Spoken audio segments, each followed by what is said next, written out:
Welcome back. I am Dr. Beau Beard from the farm, and this is episode 9 of the Dr. Beau Show. So I think I'm going to go ahead and start condensing some of the things I've done in past episodes. I've talked about things I've been listening to, watching, reading, all sorts of stuff. The tip off in the beginning. I think what I'm going to start doing is just starting each show, give a quote from something of that realm I've been listening to, watching, reading, and every once in a while we'll get into the random stuff, but there's plenty of that throughout the show. So if you've been watching or listening along, you know that I've been reading Travels with Charlie in Search of America by John Steinbeck. I had no clue how apropos this book was going to be for this time, especially when you get into the last 2 chapters. A lot of talk about racial inequity, and this book was the journey that he took place in 1960. So you can imagine what was going on in that time, and he makes a trip through New Orleans and through the South, and this quote has nothing to do with that, but I just thought it was very interesting that this book was in my hands during this time. So I'm just going to read you a quote that I liked. Before I get into that, I want to, not like Tim Ferriss is ever going to listen to this, but thanks to Tim Ferriss, if you guys can see this and if you're listening, he made the suggestion of, in the empty page in the front of a book, making yourself basically a table of contents where you write each page number and then the quote. So if you open up a book that you went through, you can just easily go to this, look for your quote. I can go to page 181 is where we're looking in this book. And I'm going to read a very quick quote from Steinbeck. I took the little pills and paid my bill and got out of there. It wasn't that this veterinarian didn't like animals. I think he didn't like himself. And when that is so, the subject usually must find an area for dislike outside himself, else he would have to admit his self-contempt. So that was a very good quote. I highly suggest this book. Also, we have a library at the farm. There's a big shelf up front. If you're local here, you can come pick one up, check it out. The late fees are extraordinarily cheap. So keep it as long as you want. So let's get into this. So I know it's been a little bit since I did an episode, and my excuses, they're excuses. We've been trying to, pump the business back up since COVID-19 hit and we had to shut down for a while. We bought a house. We moved into the house. We took a vacation, and we got a 4-month-old. So there's a lot of stuff going on. It's all excuses though, right? Other people got it much worse than I do. But we're back at it now. And I wanted to basically do one big show of Q&A because I got such a thoughtful, well thought out email. I thought it deserved an entire show to answer this woman's questions. So I hope she doesn't mind me saying her name, but I thought it was such a good email. If you guys want to look her up and follow her, it looks like she puts out some good stuff. But her name is Ellie Petkova. I believe she's from Bulgaria. And she sent me an email because she is a Katie Bowman movement certified specialist. She's went through the EBFA education. I think she does a lot of movement education with adult clientele, but her question was premised around the fact that she gets a lot of questions from her adult clientele about their children. And I know that Ellie is a parent as well. And she basically says that there's not a lot of good info to pull from. She doesn't know what she should be telling these clients when they're asking these questions. And basically just wanted to shoot some questions. So I'm going to jump right into this. So the first question, and I'm paraphrasing all these questions, she was asking about the environment in which we're raising children now and how we're supposed to manipulate or better equip that environment to create better movement. And she posed this in terms of artificial versus natural, saying that our environment now is more artificial. Well, here's the first thing I'm going to pose a thought or a question, not necessarily a statement, is go listen to the podcast with Joe Rogan and Alan Levinovitz. I think it just came out maybe 2 weeks ago. And they talk quite a bit in depth, in particular at the beginning of this podcast about, because Alan wrote a book about this, on what is natural versus what is artificial And it goes into everything, and then how we substantiate what we're doing based on these things. Like, is there natural movement, right? Is there such a thing as an artificial environment? If all the things that are in this room are man-made, right? Chemicals, materials, they're all man-made. Well, those materials are of the earth, right? There's nothing that's not of the earth, and we made it, so doesn't that make it natural? And it's just how far you're willing to extrapolate the naturalness of these things, but then does it matter? Well, would we agree? And I'm sitting in a chair right now because I can't be down. I'm usually kneeling on a knee, but I'd be way too short. And I like that this camera's high because I got to sit up tall here. Do our environments dictate poor movement? Well, then we have to ask the question of what's poor, what's good movement. And I think really what we're getting after with this is that we're saying, hey, do the environments that we live in dictate that I'm going to be in more pain or more unhealthy due to the movement choices and the food choices that I make? And I would say yes, absolutely. But there are people, was watching another show, I'm not embarrassed to say it, the Zac Efron, what's it called? Oh, I'll put it in the show notes. Zac Efron Netflix show. I'm going to look it up real quick while we're on here. But he visits Walter Longo and the scientists that studied the blue zones for the first time ever. And it's called Down to Earth with Zac Efron. I thought it was Down to Earth, but I thought that was like I don't know, some gushy movie. But he could have been in that movie too. Who knows? But they visit Sardinia, which has per capita more centenarians, more people over 100 years old than the U.S. In total. And what they were looking at is these people tend to be very socially involved, low involvement with technology, a lot of low-level aerobic exercise, a lot of walking. But then there's also a ton of carbohydrates in their diet, a lot of alcohol, not in one mass sitting, but spread out. And then we've got to ask, like, well, these people are still sitting in chairs. They're still sitting in couches. They're doing all of the same things. Now, I don't know how they move, but if we're going to put movement in as a health factor, which is really what we're doing here, because there is no prize for moving better, right? The prize for moving better is being healthier and then hopefully having better quality of life and longevity. So we need to also realize that when we're thinking about this stuff, that there's no movement prize. We don't need to move better for the sake of moving better. We're trying to be healthier and out of pain. But when you go to these blue zones, yeah, you can say, well, there's other blue zones in Southeast Asia where people aren't using furniture. Sure, but that's not the crux, right? It's the fact that they're moving throughout their day, and that doesn't have to be, high intensity interval training or plyometrics or functional range conditioning, walking, work, manual labor. All these things are still movement. So that's a hard question to answer because it's always, it depends. But what I would say is, yes, our American environment is dictating poor movement, and it obviously sounds like Southeastern Europe is as well. But I don't think it's just that I'm sitting or just that I'm in a home with a couch. I think it's the fact that how much time we spend doing these things because of our jobs, because of our education systems. So I don't think it's an environment thing. I mean, chairs have been around forever. People moved really well because they were moving more than we do. So don't think the environment is dictating as much as we think. Now, when it gets to kids, what are we saying here? If you gave kids the choice, they're not going to sit in a chair. They're going to be on the floor, right? Because they're closer to their toys, they're lower to the ground, they're going to be playing around, using the ground, using couches as things to play on. But what do we see? We see that we tend to put the constraints on them, right? Don't run in the house, don't climb on the furniture, get up off the floor, it's dirty. All these things happen. So it's more we put the constraints on the environment. So we need to be more cognizant of that. And obviously, I know Ellie's sending this in, it is already cognizant.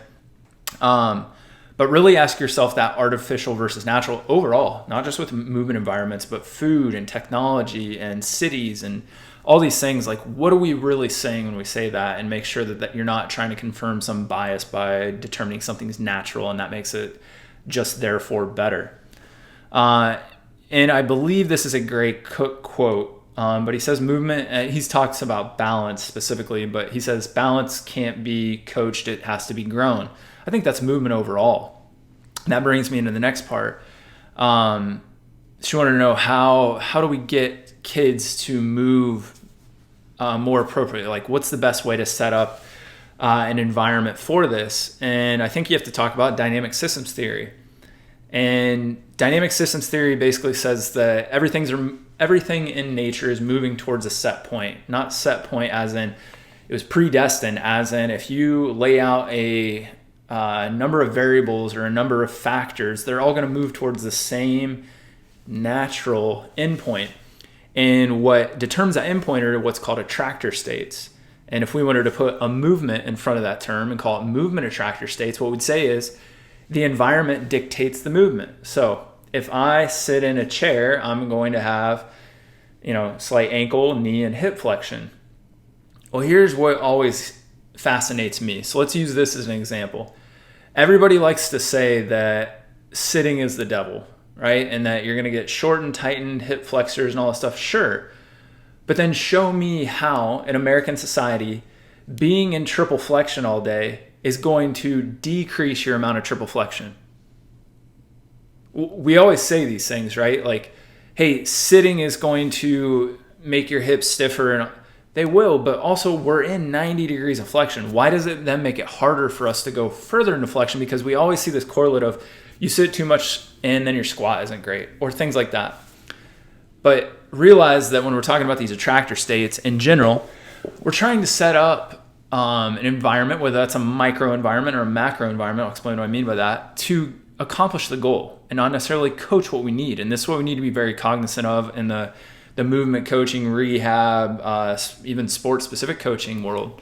So what's a micro environment? Micro environment is my office, not the office itself, but the environment I put that patient or person in to try to achieve the movement or outcome, pain relief, whatever it is that I'm looking for. So if I set up a micro environment that's solely based on me telling them what to do from a movement perspective, we know that's not a great thing to do from a coaching standpoint, because they have to internalize what I say and then pump out movement. Not great. We want more external cues. External cues are of the environment, which is an attractor state. So let's say I want somebody to put more weight in their heels in their squat. Terrible example because I think it's overcoached, but let's use it.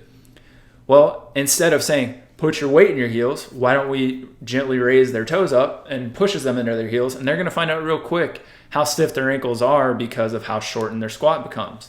So that's in a movement attractor state. And we could set that up a million different ways. We could even call that reactive neuromuscular training or therapy, and things like this are all playing into this attractor state. Now, the macro environment is our daily environment, right? The things that we're doing every day, the houses we live in, the cars we sit in, the workplace we're in, that's macro environment. And are those creating attractor states for good or bad movement? Again, how we determine those labels, that's going to be on a very individual basis. And actually what the goal is going to determine that.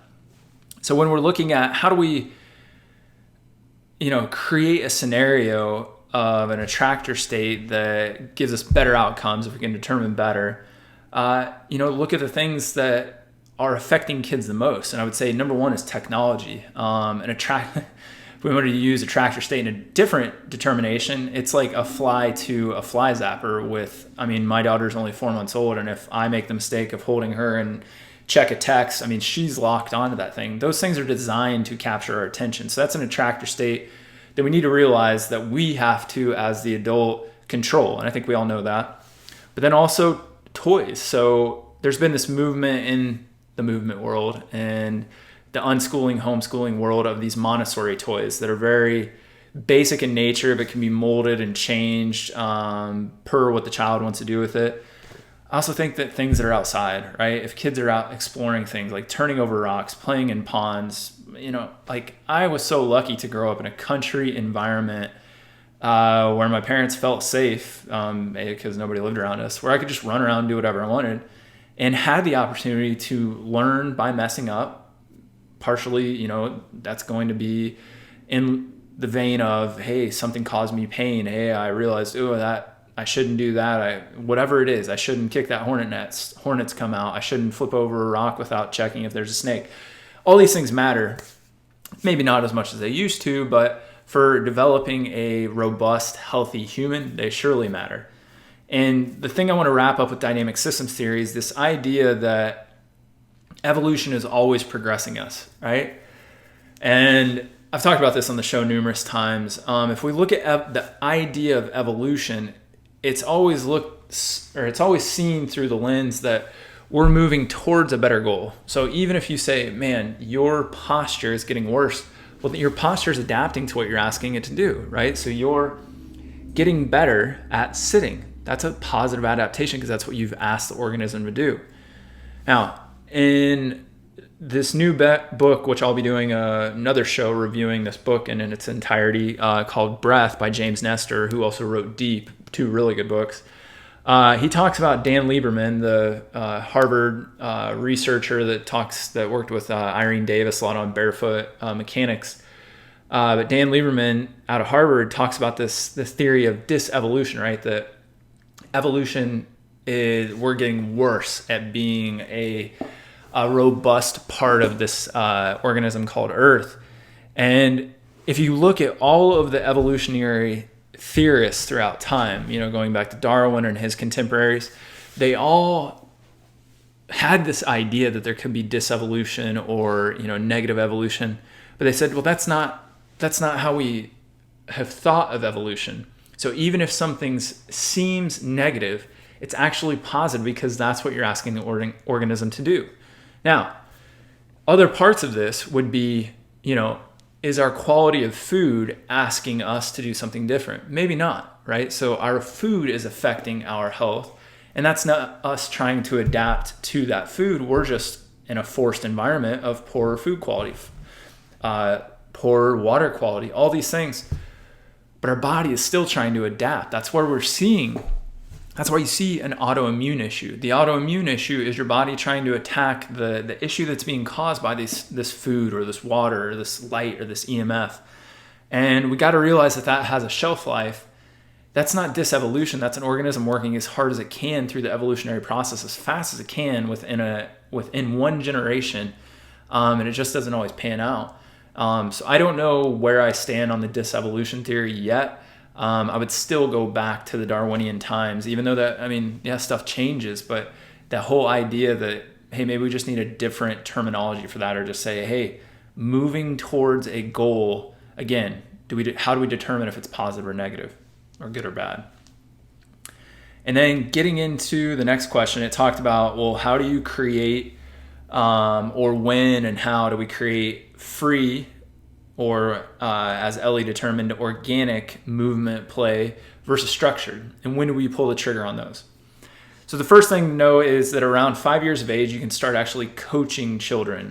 That's because from a cognitive and movement standpoint, the pieces are there that we can actually, probably just hold their attention long enough, but they can conceptualize external input of movement. And you'd say, well, I can tell my kid to do something at 3 years old and they do it. Sure, but the learning that's taking place is not going to really soak in, so it's kind of wasted.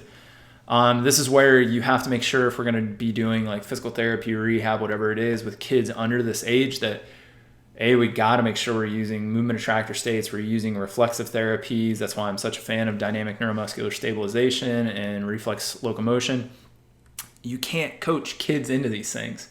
So I can't tell you how many times I've parents bring in kids that are toe walkers, or they walked late and now there's different stuff going on. Like, good luck getting a kid to go home and do a drill. We've got to set up an environment, micro and macro, that changes that child. So around 5 years, we can start coaching. So then the question is, should we be, right? Should we ever, in this scenario, let's say a kid comes in, toe walker, and the parent's freaking out. Well, we got to figure out, why is this occurring in the first place? Right? Is this a neurologic thing? Is this an environmental thing? Is it a central coordination disorder or dysfunction? And what's going on here? So if we're not going through the levels of competency of movement, as Gray Cook would put in his book Movement, but if we think of motor learning and how that occurs, we've talked a lot about dynamic systems theory. Motor learning is occurring due to these attractor states and the necessity for that movement to occur. right? And that's only going to be dictated by need, and then need replicated time after time. Then when you look above motor learning, you look at skill acquisition, the fact that, hey, now I've learned how to move. Hey, I want to do this specific thing, and I need to actually have intentionality about it myself, or maybe there's somebody coaching me about that. So think of trying to shoot a bow and arrow for the first time. Probably very rare that, a child, say they didn't grow up in an environment where they saw mom and dad shoot a bow and arrow, and they just find one on the ground and just like pull it back and like hit a deer. Somebody, maybe they watched them, maybe they, somebody showed them. That's where we got to make sure that, like, are we at the stage where we can take that skill acquisition? Again, I said that's going to start around 5 years old, and there's reasons for that. And then can we capitalize on that? And that's also going to be individually based. Just because we say around 5 years, it doesn't mean that movement and cognition always match ages. And then think of free and organic play versus structured play. So in terms of social engagement, free and organic movement, kids will, socially engage. If you put 5 3-year-olds together, they're probably all going to play together. There's very rarely an outlier. A kid's going to get shunned. Every once in a while there is. But it's rare. That's built into our DNA. That's encoded in us. But also as we move through life, especially nowadays, we may pick up on some of these social cues that we feel we want to be more isolated. I'm going to pull myself, whatever it is.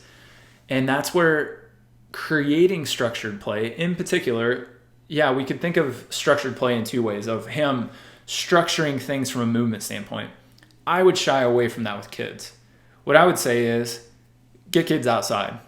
That's the environmental shift for the structure.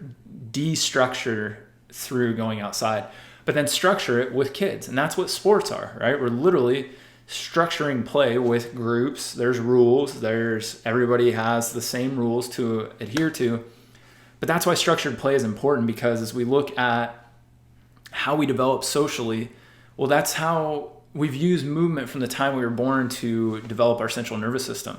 So a big extension of our central nervous system is how we interact socially. So why not structure that so we're getting all of the bang for our buck with all those things? So could we have a group of kids play inside and it's just as effective? Absolutely. But again, I would say don't structure the environment, structure the social aspects to it.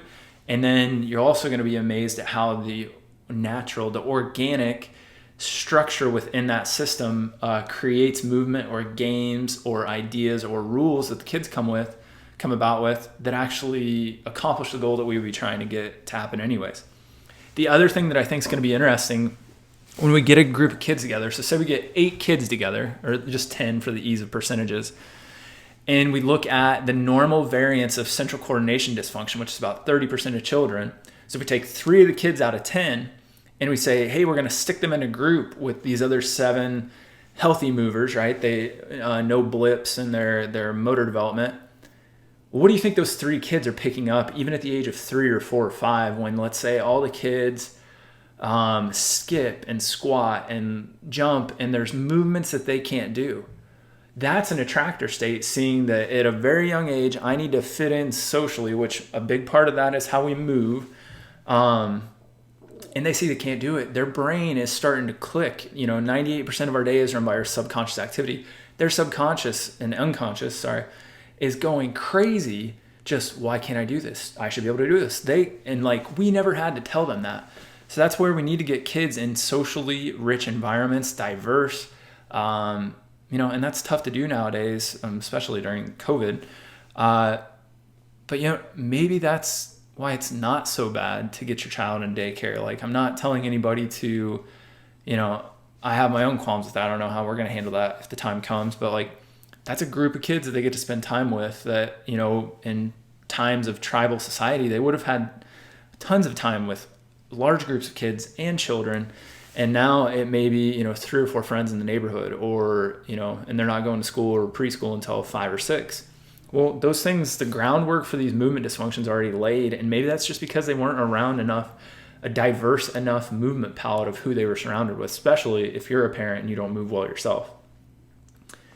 The other part of the social aspect with sport is performance for the rest of your life. We're learning a lot about social engagement. How do we work with other people on teams? I know we know all that stuff. So Ellie had a question. I know we're getting a little long. I'm trying to keep this under 30 minutes if I can, about school. So when we talk about school and how do we manipulate that environment with so much sitting, recesses being taken away, the amount of time, it's just like being in work.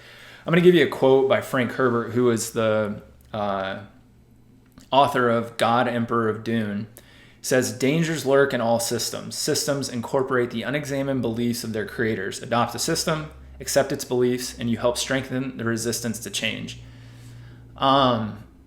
It's a tough one. Like, the only answer I have for you, if your kid goes to public school or even private school, that's still the standard, sit in a desk.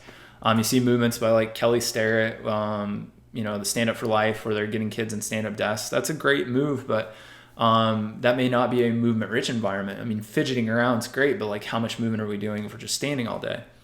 So I'd say there's a big movement, obviously, towards unschooling and homeschooling. Then you control the environment. I don't know if that's the best thing for the last point we talked about social engagement and getting kids involved, unless you have a co-op scenario that can work sometimes. Montessori schools, there's a lot of schools that a big part of their learning is experiential and physical and getting out and doing things. So there are options. Again, some of these cost money and they're not available to everybody based on location. And then you see some of these nature schools or wilderness schools coming about. I haven't looked into it in our age just because obviously we haven't had a child of that age, but that's something I would be interested in for our kid if we can. Because again, central nervous system development is largely tied to movement.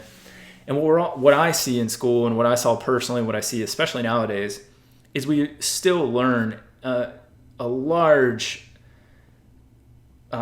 majority of the information we learn is just purely information or skills that don't readily apply to the real world. And you may say, well, what's your kid going to learn about chopping down a tree out in the woods and building their own shelter? Well, there's probably a good bit of geometry, physics, multiple things, but we're trying to get somebody to learn in an environment that stimulates learning rather than makes them try to learn facts. So the big goal of school, in my opinion, is learn how to learn, become socially integrated. That doesn't mean become a chameleon. That means know how to interact with people appropriately, be respectful, be kind, learn how to speak, and then learn how to be creative and imaginative. That's a big part of being in an environment that allows you to explore things on your own, or that experiential learning. So I don't have a good answer if your kid's in a standard school system, because there's only so much they can do before they become a troublemaker because their mom and dad told them to stand up every 20 minutes. It gets a little more specific here at the end. Ellie talked about how she sees a lot of kids around age 6, 7 that have already lost a hip hinge. We see kids at 5 years old in the office that go through a top 2 FMA, can't touch their toes, can't do a full squat. Coordination, balance, and skipping and all these movements are just gone. And we kind of think, oh my gosh, what do we do? My first piece of advice is let's stop freaking out about kids' movement so early, because things change with kids extremely fast. So we can get very nitpicky, especially when we live in this world of, hey, my kid's not on the right developmental path. Hey, my kid needs to be doing this. But no, just kids are moldable. The chronological and both movement and then central nervous system development are all very widely. So if we see big issues, that's where I worry. But if you're like, man, my kid can't skip, hey, guess what? Create some games to skip instead of saying, how do I coach better skipping? But talking about the hip hinge, she says, why does it become lost? Well, environment does dictate some of that. But I'm telling you right now, a huge part of this is that the person that they're watching most of the time, mom and dad, have lost their hip hinge, never access it.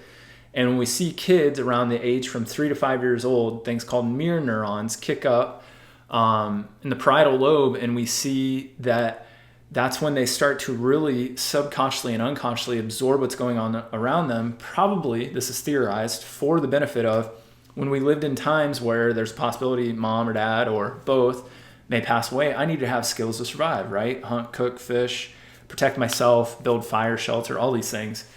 And if I couldn't pick that up without somebody explicitly telling me, I'd be shit out of luck.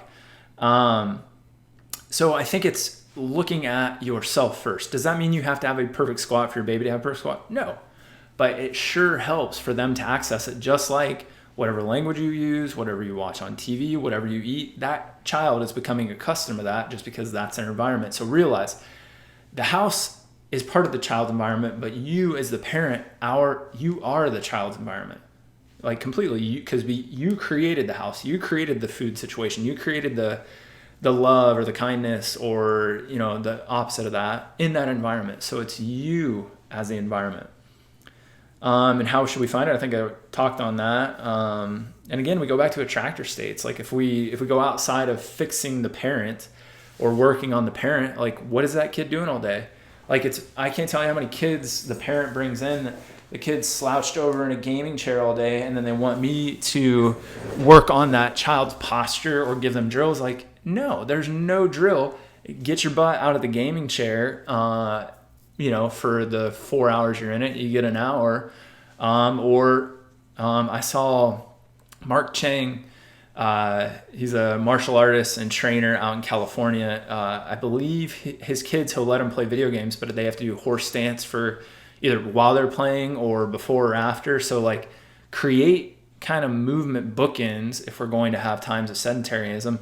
Look, I played Nintendo when I was a kid, but here's something that I have thought about a lot. The games that I played growing up, you got bored of. I mean, some of them you go far down the rabbit hole, but we may play for an hour and they're like, I'm going to go outside and play. Again, technology has changed. I mean, you're playing games now that are made to draw you in, play these things all the way through. We see that they've figured out TV and Netflix to make us binge, so we sit there for 8 hours instead of just watching a half-hour show. So realize that stuff's not in our favor. So you, again, as the parent, control that part of the environment. Ellie also asked about spine. She said, when are the curves formed? Well, you think by the time a child is upright walking, more or less most of the curves of your spine. So we have a lordotic curve in the cervical spine. We have a kyphotic curve in the thoracic spine, and then another lordotic curve in the lumbar spine. Those are pretty well set out by the time we're upright, but they fully become established by about the time we start to run, which is about 3 years old, because we've had time to load axially more. But that is the process of uprighting that starts taking place from literally about a week old, when children start to load their extremities and start to control abdominal pressure and abdominal wall strength and pressurization. And that's when we start to upright, where we create axial extension through the spine. And that continues throughout our life, because we are in this status of our environment dictates something else. So every time we do something to offset that, we're trying to go through uprighting. And uprighting does not necessarily mean, for those people out there that are just like crushing their T-spine or the foam roller and then doing extension, that's not uprighting, that's mobilization. Uprighting is trying to create, again, a state where your body needs to create axial extension. She also asked how a child's spine is different than an adult. It's not really different at all. I mean, obviously there's growth centers that are going to ossify as we get older. So that means that it's a little more flexible, a little more cartilaginous. Like we said, the curves are formed by the time we're pretty much load bearing. Obviously far more mobile, especially if we're pretty stiff. The biggest thing that I would say here is that they're just more susceptible to neurologic compensation. And what I mean by that is that's why you see scoliosis show up in youth, or it's kind of, I would say collectively, it's assumed that around 95% of scoliosis is some sort of neuro, and especially neuro-ophthalmological issue, that we're compensating for how we're perceiving our environment by establishing curves in our spine to make it seem like we're dictating our environment at a kind of neutral equilibrium.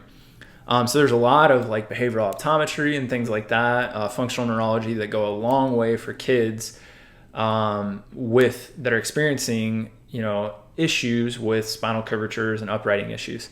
And then there is still that 5 to possible 2% of kids with scoliosis or spine curve uprighting issues that are still idiopathic that we don't know. A lot of theories about that, but I won't go into that. But more susceptible, so what do we want to be aware of? Hey, make sure your kid can see well, right? That's a big deal. The earlier kids get in contacts and glasses and have visual issues, the more correlation we see to things like scoliosis. It goes all the way down to like the food you eat, how a kid breathes. All these things matter for how their spine is going to compensate, and the rest of their body. It's not just their spine, but we have a lot of vertebral segments and joints throughout the spine. So that's where we're going to see a massive amount of compensation. Last one. Ellie talks about W sitting. She says, is this a problem? Is this a compensation for something? This is not completely agreed on, but I would say it's a compensation for poor spinal uprighting or development, especially during stages where we see children load their hips during the developmental sequence. So when we see that a kid is starting to, or a child is starting to go through a rolling process and starting to load the hip in like a 5-month position, or 7 months, and like we go into DNS, like a high oblique or low oblique position. There's certain children that skip stages, right? Where we see them, go right to, they skip crawling. Like I get that one all the time. Or they scoot and then they just go straight to walking. Well, that doesn't mean that your hip morphologically and neurologically had enough time to properly develop and be integrated, which means that maybe I want more input, or I feel more stable if I take my hip to end range and then sit in it. So when you sit in, or when a child sits in that W position, their femur within the acetabulum is in pretty much full internal rotation. And when they do that, that probably gives them more joint awareness, proprioception of that joint, which creates more stability. And if you think when they do that, what are they doing? Sitting. So they're trying to upright off of a stable base. So that's where, again, are we going to coach them out of that? Probably not. And telling a kid not to do that is really tough. This is my nephew. So what do we need to do? Create a movement attractor state, right, where they need to load their hip differently. And that takes some nuance and some work, or you bring them to somebody like me and they create the microenvironment and then help establish the macro environment at home. And then I think obviously we know that can over the long term cause hip aneurysm, which causes excessive or more internal rotation, and is that it can cause some pigeon toeing or some toes pointing in when we're walking through the gait cycle. Is that necessarily a bad thing? It's hard to label bad good if something doesn't cause pain. Interesting fact, most of your fastest sprinters, like Olympic, collegiate, are a little bit pigeon-toed.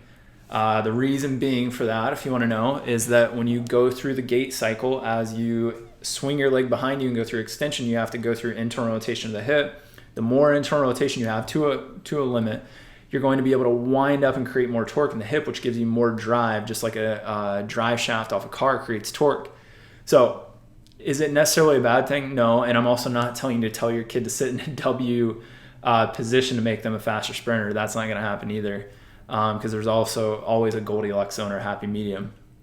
Man, talked about a lot of movement stuff for kids. And what got Ellie asking me all these questions was she'd been following along, and she's been following along with my blog series called The Age of Movement, where I'm basically going from in utero, and I'll go all the way into senescence or death, looking at the different stages of life. And I have them broken down into, I think, about 15 or 16 categories now. And what should we expect from movement at certain ages? What should we be working on at certain ages? And then there'll be, specialty chapters in there on things like, walking and breathing and growth spurts. So there's just so much we could talk about. Even on this, I could talk on each one of these topics probably for an hour or two at least. So I want to say thank you to Ellie for writing such a thorough email. I enjoyed it, and it makes it my job easier to answer people's questions instead of just always create a scenario for myself to talk more. If you out there watching have more questions, you can always email me at drbeaubeard@gmail.com or on social media at drbeaubeard. I hope you guys all learned something that makes you better than before. And also, before we leave, keep up with that blog series, because when all that's done, I'm going to be expanding everything, and that's going to be a book probably coming out next spring called The Age of Movement. So again, hope to see you guys next time. Take care.